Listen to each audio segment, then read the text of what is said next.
Ang pangiinsulto ni Loki kay Shanks na ikinagalit ni Luffy at naging dahilan ng pag-atake niya dito. Ang pagdating ng natitira pang mga crew ng Straw Hat Pirates at ng mga Giant Warrior Pirates pabalik sa Elbaf Island. Ang paglabas ng mga higanting mga hayop na ang nagsisilbing mga masters sa loob ng mountain na kung saan ay naroroon itong si Loki.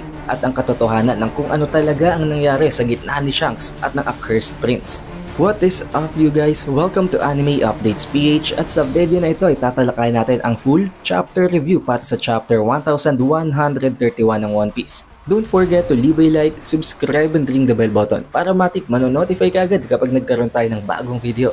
Also, don't forget to follow our official Facebook page at ang ating official TikTok account para never ka na uling mahuhuli sa bawat updates about sa One Piece. Kaya naman huwag na nating patagalin pa. Let's go!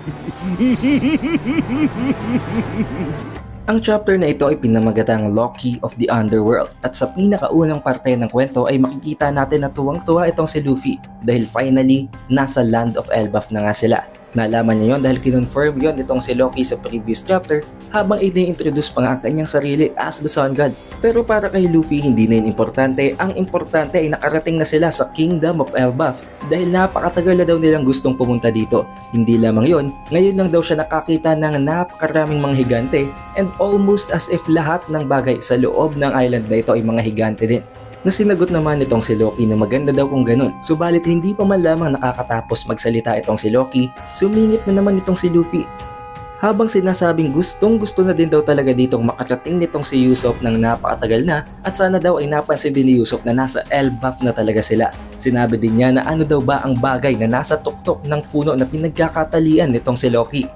May gusto sanang sabihin itong si Loki pero hindi talaga siya pinapasingit nitong si Luffy habang sinasabing ayon daw sa mga kwento. Ang Warland Elbaf daw ay ang pinakamalakas, ang pinakamatigas na country dahil every time, palagi na lamang daw hindi nawawala ng gera sa loob ng island na ito. Ngayon lang din daw siya nakakita ng ganito karaming mga giants na actually tama lang naman dahil nasa Land of Elbaf nga sila. Normal na mga giants lang naman ang mga citizens dito. Pero natural lang din naman na manibago itong si Luffy at mamangha dahil lang galing nga siya sa isang foreign country na kung saan ay mga normal na tao lamang ang naninirahan. Sumisingit na naman itong si Loki pero hindi talaga siya pinapagsalita nitong si Luffy. Sinabi na naman itong si Luffy na napakarami daw ng ikinikwento nila Dory at ni Brogy tungkol sa Elbaf hanggang dumating sa punto na hindi na nakapagtimpi pa itong si Loki. Sa sobrang pagkainis at sa sobrang galit nitong si Loki ay napasigaw siya na sa sobrang lakas ay maging ang mga pine trees, ang mga puno sa forest na kung saan siya ay nakatali ay nayanig. Hindi lang yon, maging ang mga hayop, ang mga lobo na nasa lugar kung saan ay naroroon si Luffy at si Loki ay narinig ang pagsigaw ni Loki na dahilan kung bakit nagsimula silang umangil. Habang sinasabing napakadaldal daw nitong si Luffy, hindi daw siya nito binibigyan ng pagkakataon na magsalita. Ang isang normal na tao daw na katulad nitong si Luffy ay walang otoridad at walang karapatan na magsalita not unless bigyan niya ito ng pagkakataon para magsalita. Kaya naman habang hindi pa siya pinapagsalita nitong si Loki ay itikom daw muna nitong si Luffy ang kanyang bibig. Dito din ay inintroduce niya ang kanyang sarili. Siya daw ang Sun God na napakatagal lang kumakalat ang kwento all throughout the centuries ng Elbaf. At dito din ay na-feature na kung ano talaga ang katotohanan sa background nitong si Loki. Si Loki ay ang itinaguriang Accursed Prince ng Elbaf na binigyan ng world government ng isang special bounty na 2.6 billion berries. Matapos niyang i-introduce ang kanyang sarili ay tinanong niya ngayon itong si Luffy kung ano daw ba ang tingin niya sa sitwasyon ngayon ni Loki. Na of course, common sense na sinagot nitong si Luffy na naka-lock up, nakatali daw itong si Loki. Kaya naman sinabi nitong si Loki na very wise, tama daw ang deduction nitong si Luffy. Talagang nakatali siya at talagang nakakulong siya. Pero wala naman daw kahit na sinong gustong makulong. Ang kahit na sinong gustong matali at makandado, di ba? Kahit siya gusto niyang makawala kung posible.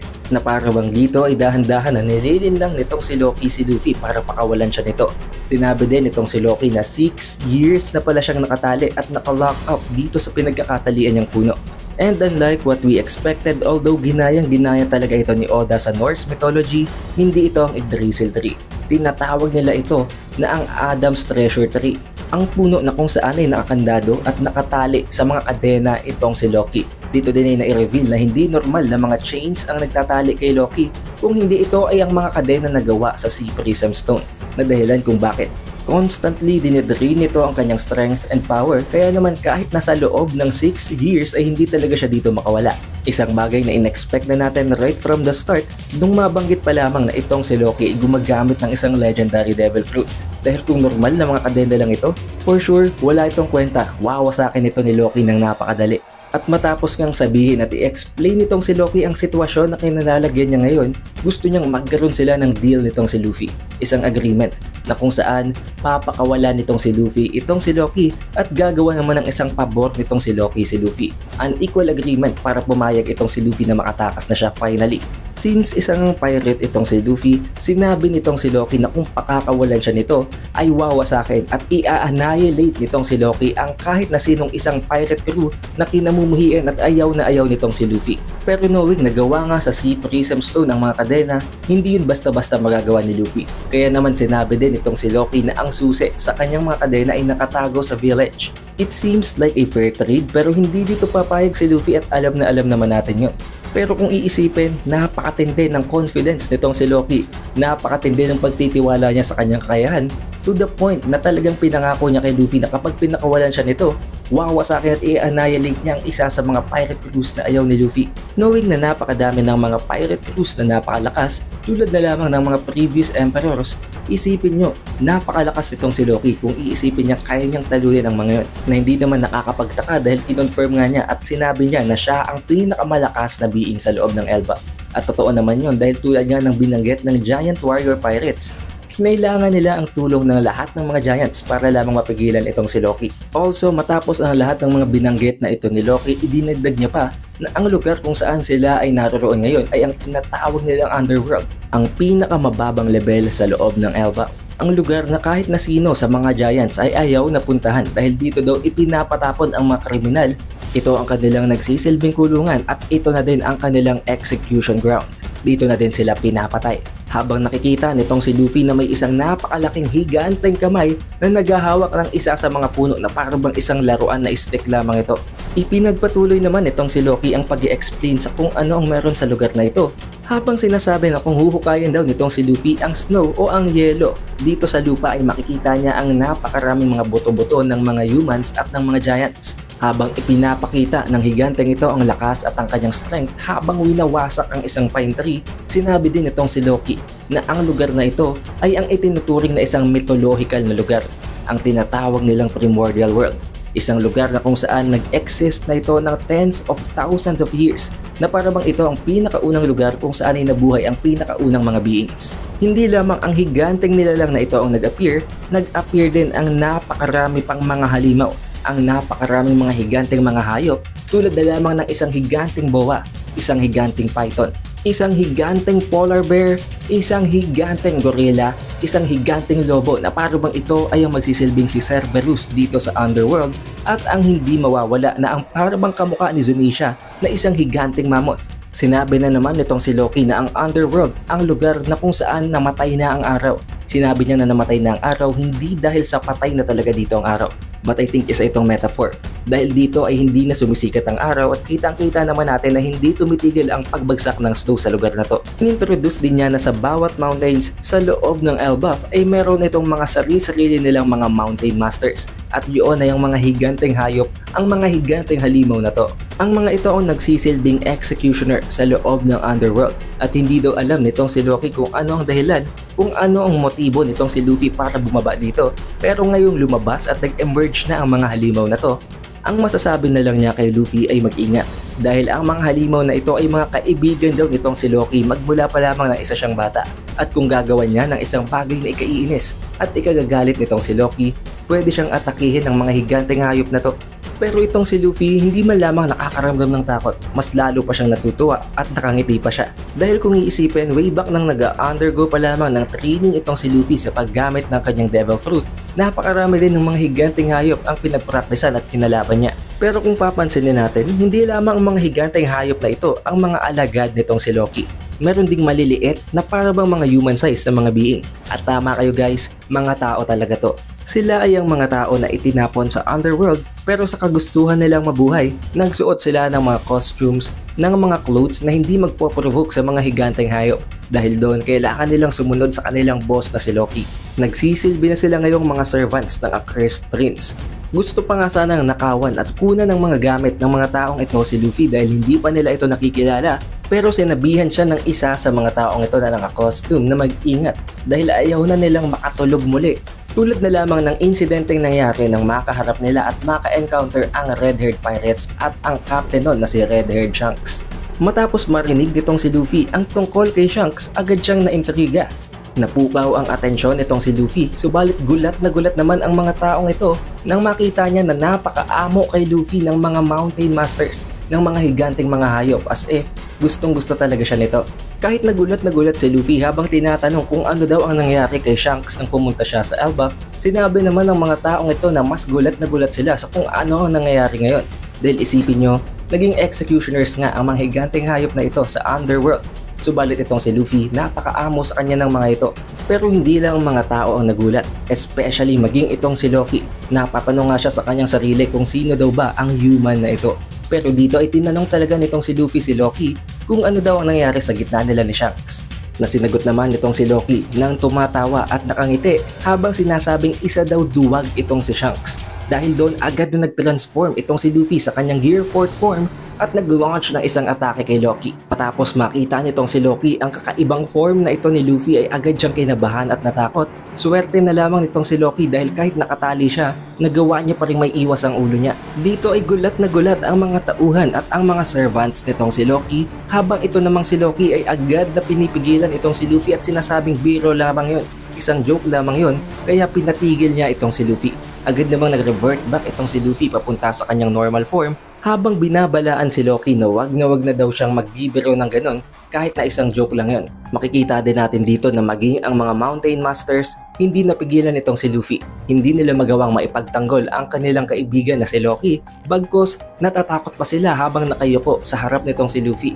Kahit na galit din itong si Loki sa ginawang pag-atake sa kanya ni Luffy, wala pa rin siyang magawa. At sinabi din niya kay Luffy na hindi siya makagalaw kaya wag naman siyang basta-basta atakihin na lamang nito. Sinabi din niya na babawian niya itong si Luffy at papatayin niya itong si Shanks kapag nakawala siya sa mga kadenang to. Kaya naman sinagot siya nitong si Luffy na kung alam niya na hindi siya makagalaw, wag niyang inisin itong si Luffy para hindi siya mabugbog. Binigyan din niya ng warning itong si Loki na sa susunod daw na magsalita si Loki ng ganun ng isang insulto kay Shanks, dudurugin daw niya itong si Loki sa puno na pinagkakatalian niya. Kaya naman sinabihan din siya nitong si Loki na tumigil na daw siya, habang ang mga higanting mga hayop naman, ang mga Mountain Masters, walang magawa kung hindi ang manood na lamang. Pero since kilala nga nitong si Loki si Shanks, tinanong ngayon nitong si Luffy kung ano daw ba ang ginawa ni Shanks sa Warland Elbaf. Na habang tumatawa ay sinagot nitong si Loki na hindi niya sasabihin kay Luffy for free, na gusto niyang may kapalit, na gusto niyang magkaroon ng advantage sa pagre-reveal ng information na gustong makuha nitong si Luffy sa kanya. Switching of scenes naman, makakabalik tayo ngayon kila Zoro, kay Nami, kay Chopper at kay Usopp. Nandito pa rin sila sa tulay matapos tumalon itong si Luffy papunta sa Underworld.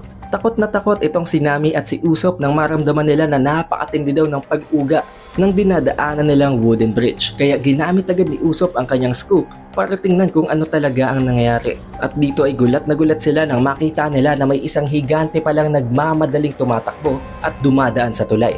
Isang higante na nagre-release ng napakatinding usok na nanggagaling mula sa kanyang katawan na para bang tinamaan daw ito ng isang kidlat. Na alam naman natin na ito ay walang iba kung hindi si Rodo, ang pekeng Sun God na tinamaan ng ginawang atake ng Thunderbolt nitong si Zeus nang dahil na nga sa napikon sa kanya si Nami. Hindi rin nagtagal na realize din nila na ito talaga ang pekeng Sun God na kumuha at nagkulong sa kanila. Subalit napansin din nila na may dalawa pang mga giants na humahabol kay Rodo. Ang dalawang giants na nakita nila previously na dumaan din sa tulay na si Hild at si Goldberg. Habang dala-dala ni Goldberg ang kanilang ship na ang Thousand Sunny na para bang isa lamang itong laruan. Sa sobrang laki ng mga giants, mahihirapan si Oda pagdating sa size scaling nito. Pero since hindi pa naman aware ang Straw Hat Crew sa kung ano talaga ang nangyari, nagtataka sila ngayon kung bakit dala-dala nitong si Goldberg ang kanilang ship. Dahil dito ay nasabi ni Zoro na wala na silang choice kung hindi labanan at hatiin ang mga higanteng yon dahil nandun nga ang kanilang ship. Subalit pinigilan siya ni Usopp habang sinasabing pwedeng mga kaibigan at kakilala yon ng mga giant warrior pirates kaya hindi nila sila pwedeng patayin. Napansin din nila na malapit na rin naman sila sa other end ng wooden bridge kaya naisip nila na bakit hindi na lamang nila bilisan ang pagtakbo para makarating na sila sa village ng Elbaf. Dahil doon binilisan na nila ang pagtakbo. Tumakbo sila at full speed dahil kapag inabutan sila ng mga giants, mas mahihirapan silang marating ang village ng Elbaf. Makakarating naman tayo ngayon sa other areas sa loob ng Underworld. Dito ay makikita natin na nandito si Hyrule at ang kanilang shipwright na si Stansen. Dito ay makikita natin na nakahunt at nakapatay ang dalawang ito ng isang higanteng moose. Pinatay nila ito para mag-serve ng isang napakasarap na delicacy, isang napakasarap na karne para sa pag-arrive ng Straw Hat Pirates. Tuwang-tuwa itong si Hyrule dahil mawe-welcome nila ng napaka-warm itong sila Luffy dahil tinuturing nga nilang master itong si Luffy at kasama na sila sa Straw Hat Grand Fleet. Although I think at this point hindi pa aware itong si Hyrule na ang isa sa kanyang crew ay kinuha at inabduct ang Straw Hat crew para paglaruan at ipasok sa kanyang diorama. Dito din ay may binanggit itong si Stansen na tungkol sa isang bagay na hindi pa natin alam at hindi pa natin naririnig not even once. Yun ay ang Spinter. Hindi daw nila pwedeng gamitin yon dahil nagkakaroon ng snow at hindi din naman natin alam kung ano ang bagay na yon. Pero sinabi naman ni Hyrule na para sa kanilang mga savior, para sa nagligtas ng kanilang buhay, hindi na importante kung gagamitin pa nila yon o hindi. As of now, hindi pa natin alam kung ano ang Spinter, pero surely by the next chapter or as the chapters goes on, ay ma-explain din kung ano ang bagay na yon. Konting trivia naman guys na explanation kung bakit nasabi nitong si Hyrule na niligtas nitong sila Luffy ang buhay nila. Kung naaalala nyo pa kasama ang crew nitong si Hyrule na ang New Giant Warrior Pirates sa nangyaring mga pakana ni Don Quixote Doflamingo sa loob ng Dressrosa. Buti na lamang nakarating doon sila Luffy, napigilan nila si Doflamingo at nang dahil doon naiwasan nila ang pagkaka-wipe out ng New Giant Warrior Pirates. Therefore, nirescue nitong sila Luffy itong sila Hyrule, kaya naman ina-appreciate at mataas ang pagtingin nitong si Hyrule kila Luffy. Dito din ay pinagtulungan nitong si Stansen at nitong si Hyrule na buhatin ang higanting moose para dalhin at lutuin na para sa pagdating nga nitong sila Luffy. Dito din ay na-reveal na kung ano talaga ang complete na lineup ng New Giant Warrior Pirates na pinamumunuan ni Hyrule. Ang crew na ito ay composed of only just 5 members at yun ay ang kanilang navigator na si Rodo, ang kanilang shipwright na si Stansen, ang kanilang doctor na si Gerd at ang kanilang cook na si Goldberg at ang pinakahuli walang iba kung hindi ang kanilang captain na si Hyrule. Shifting of scenes naman, makakarating naman tayo ngayon pabalik sa ship ng Giant Warrior Pirates na kung saan ay naroroon ang natitirang mga miyembro ng Straw Hat crew. Dito ay pinag-uusapan nila ni Brook at nitong si Robin kung paano at ano daw ang itsura, kung maganda at bagay daw ba ang ginawang haircut nitong si Brook kay Robin. Dahil sa totoo lang daw ito ang pinakaunang beses, ang first time na kumupet ng buhok ng isang babae itong si Brook, na dahilan kung bakit bumilis daw ang pagtibok ng kanyang puso. Although honestly, wala naman daw talagang puso itong si Brook na titibok, na dahilan kung bakit pinagtawanan naman siya nitong si Lilith dahil imposible daw yon ayon sa science. Ang iba namang mga miyembro at ang ibang mga tao na nasa loob ng ship ng Giant Warrior Pirates, itong si Bonnie, si Frankie at maging si Jinbei ay gandang-ganda at gustong-gusto ang gupit nitong si Robin dahil bagay na bagay daw yon sa kanya. At dito nga ay nai-reveal na ang bagong hairstyle nitong si Robin at ito ay walang iba kung hindi ang kanyang previous na haircut, ang buhok na kung saan ay una nating nakilala ang karakter ni Robin. Although honestly, mas maangas kay Robin ang kanyang previous hairstyle na walang mga bangs dahil mas mature siya tingnan, pero ginawa ito ni Robin dahil makikita at nami-meet niya na ulit si Saul para makilala siya nito dahil yun ang haircut ng huling makita niya si Saul. Excited na ang lahat para kay Robin, hindi lamang si Bonnie, hindi lamang ang buong Straw Hat crew kung hindi maging ang mga Giants. At hindi nagtagal, nawala na ang mga hamog at nakarating na nga sila finally sa island ng mga Giants sa Kingdom, Warland Elbaf. Ang lugar na napakatagal na nilang gustong puntahan, especially itong si Usopp. Subalit sa pinakahuling parte ng chapter na ito ay nabanggit ng isa sa mga Giants sa loob ng Elbaf na may nangyaring masama kay Saul. Nahulog daw ito at hindi na gumagalaw. Ano nga ba ang nangyari kay Saul? Mawawalan ba ng kwenta ang preparasyon na ginawa ni Robin para ma-meet siya o isa lamang bang itong cliffhanger na ginawa ni Oda na hindi naman talaga masama ang nangyari kay Saul? However, this is where the chapter ends, isang napakasulit na chapter na sa gitna lamang ng communication ng pag-uusap sa gitna ni Loki at nitong si Luffy, napakatindi na ng mga nangyari. Napakarami ng revelasyon, pero ang isa sa mga kumakalat na impormasyon na hindi naman talaga actually factual at hindi pa nako-confirm ay itong si Shanks daw ang nagkulong kay Loki. Wala pang kahit anong confirmation na nagsasabi tungkol doon at ayon nga sa previous chapter, binanggit mismo ng Giant Warrior Pirates na sila ang nagtulong-tulong para pigilan itong si Loki. Surely kung kasama doon si Shanks, babanggitin nila yon. Maaari ang nangyari dito is that pumunta lamang itong si Shanks nang nakatali na itong si Loki, at tulad ng ginagawa ni Loki na panlilin lang kay Luffy, hindi din niya ito nauto at hindi niya ito napapalag, at ginamit pa nito ang kanyang advanced Conqueror's Haki kaya nabanggit ng ibang mga tao na naka-costume doon na napatulog sila. Maaring yon ang dahilan kung bakit tinawag nitong si Loki na isang duwag si Shanks at kung bakit galit na galit siya sa taong yon. Pero good news guys, matapos ang napakahabang chapter break, matapos ang hiatus na yon, there will be no chapter breaks next week, kaya next week ay maire-release na din ang susunod na kabanata ng chapter na ito, na ang chapter 1132. If you reach this point, surely you had a great time, kaya mag-iwan ka na ng like, ng subscribe at i-ring mo na din ang bell button para automatic ma-notify ka kapag nagkaroon tayo ng bagong video. Also, don't forget to follow our official Facebook page at ang ating official TikTok account. Bago natin tapusin ang video, shoutout nga pala sa napaka-solid na mga supporters natin na ito from the previous video. Maraming salamat sa inyo guys. I hope you visit Anime Updates PH again, and I will see you guys on the next one.